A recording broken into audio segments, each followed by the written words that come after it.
Halo semuanya, kami dari kelompok 4 akan mempresentasikan hasil diskusi kami mengenai analisis artificial intelligence pada film Game Over Kasparov and Machine.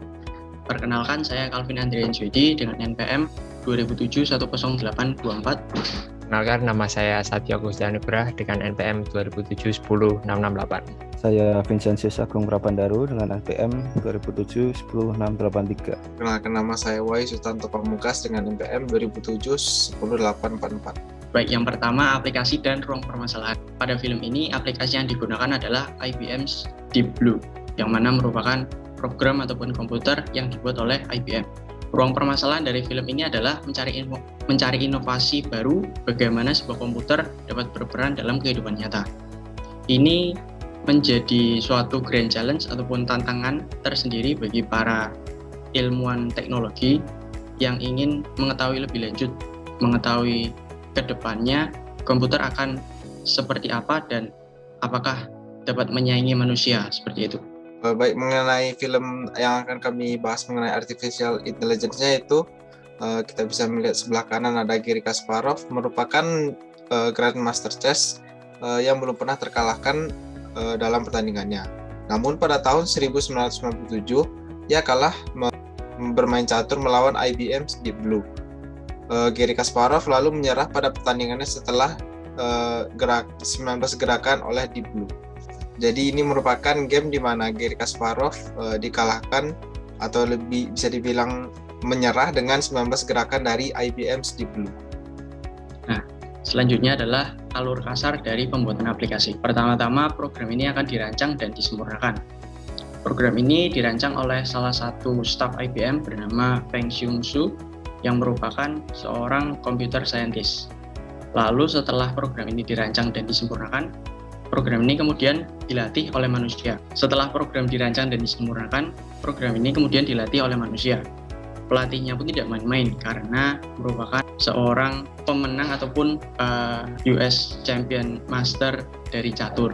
Setelah program ini dilatih oleh manusia, kemudian akan dioptimalkan setiap langkah dan permainan yang dimainkan. Jadi selagi program ataupun komputer ini dilatih oleh manusia, program ini akan mengoptimalkan setiap langkah dan permainan yang dimainkan untuk mendapatkan formula terbaik dan cara yang paling efisien untuk memenangkan sebuah permainan.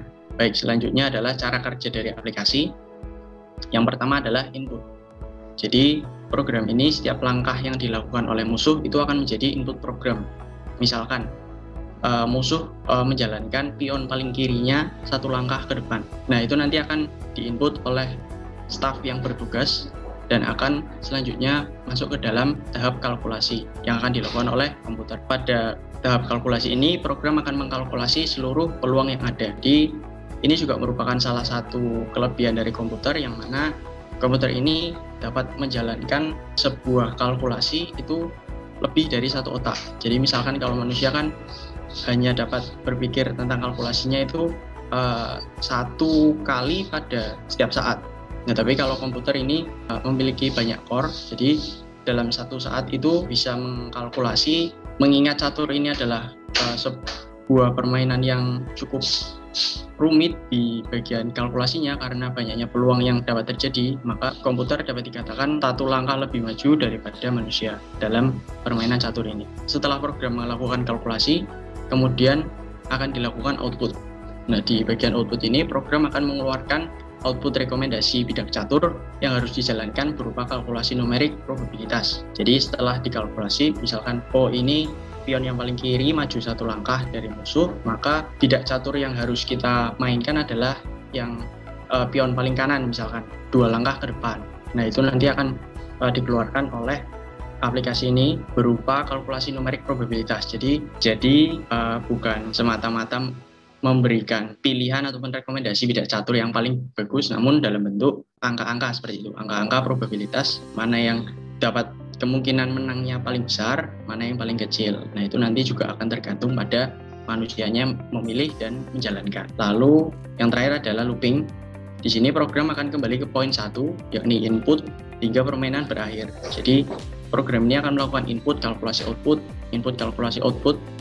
Baiklah, saya akan melanjutkan presentasi itu pada bagian cabang Artificial Intelligence pada aplikasi ini. Yang pertama adalah Bayesian Network.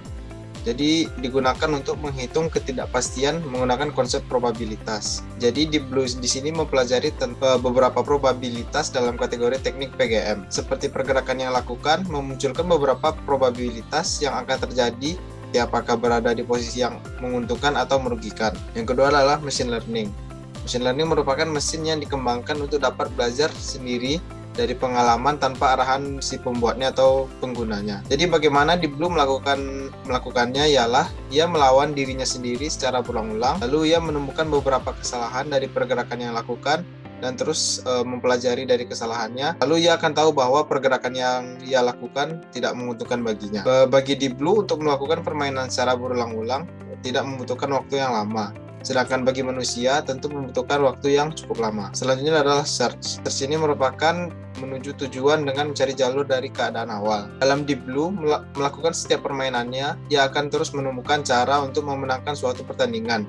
Setiap pergerakan yang dilakukan, ia akan terus mencari cara agar dapat melakukan pergerakan yang menguntungkan baginya. Baik, yang selanjutnya adalah pengetahuan yang ada pada aplikasi Deep Blue IBM atau IBM Deep Blue. Jadi yang pertama yang setelah kami analisis, Deep Blue IBM memiliki 5 pengetahuan yang sesuai dengan pohon kecerdasan. Yang pertama adalah logika. Jadi logika merupakan ilmu pengetahuan dan kecakapan untuk berpikir dengan tepat. Lalu penerapannya pada film Deep Blue versus Kasparov ini berupa penggunaan logika dalam membuat Deep Blue IBM sebagai artificial intelligence serta menerapkan logika ke dalam Deep Blue agar dapat menentukan langkah yang tepat seperti definisi logika. Yang kedua adalah pengenalan pola. Pengenalan pola merupakan menemukan pola dalam data serta untuk mendapatkan informasi yang penting dari pola yang telah ditentukan. Dalam hal ini, manusia akan menjadi guru dari Deep Blue IBM untuk mengerti pola dalam bermain catur. Jadi si Deep Blue diajarkan untuk bermain catur yang umum hingga pola bermain tingkat tinggi. Sehingga Blue dengan komputasinya yang cepat sangat mungkin untuk menciptakan pola yang lebih banyak daripada Kasparov. Lalu yang ketiga adalah sistem adaptif. Jadi sistem adaptif merupakan kemampuan untuk menyesuaikan diri terhadap perubahan yang terjadi. Pada kasus ini di film Deep Blue versus Kasparov, sang AI diciptakan untuk menjadi sistem yang adaptif sehingga pola permainan dari Deep Blue ini tidak monoton dan tidak bakal mudah untuk ditebak oleh Kasparov. Oke, saya akan melanjutkan. Yang keempat, matematika dan statistika. Kalkulasi dalam pengolahan data untuk menentukan langkah terbaik. Jadi di Deep Blue ini akan dilakukan kalkulasi terus-menerus tanpa henti dengan peluang tanpa batas dari pola-pola yang ada pada catur untuk mencapai kemenangan dari Deep Blue tersebut. Lalu riset operasi, teknik menghadapi masalah selama operasi untuk menemukan pemecahan masalah. Jadi dalam film Deep Blue ini riset operasi berupa fixing dan recoding sering dilakukan setelah Deep Blue IBM mengalami kekalahan pertama melawan Kasparov guna mengembangkan Deep Blue untuk rematch melawan Kasparov pada pertandingan yang berikutnya. Pada gambar kiri ada developer dari Deep Blue IBM dan pada gambar kiri ada pendiri dan grandmaster dari catur yang mengajari Deep Blue untuk mengembangkan dirinya. Jadi di sini pengetahuan pada aplikasi, pengenalan pola dan riset operasi benar-benar dikembangkan. Deep Blue dalam pengenalan polanya diajarkan berbagai pola strategi untuk memenangkan catur.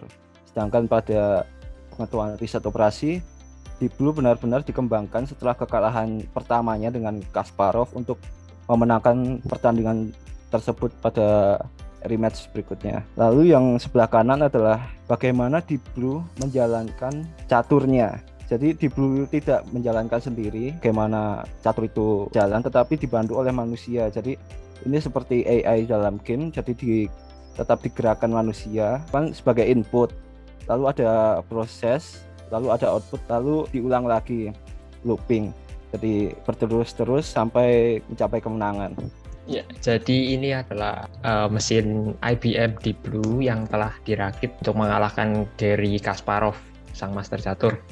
Ini merupakan bentuk komputer yang seperti komputer lama pada umumnya, namun pada komputer ini dikhususkan untuk mengalahkan Kasparov dalam catur. Sekian dari presentasi kami dari kelompok 4. Terima kasih dan salam sehat.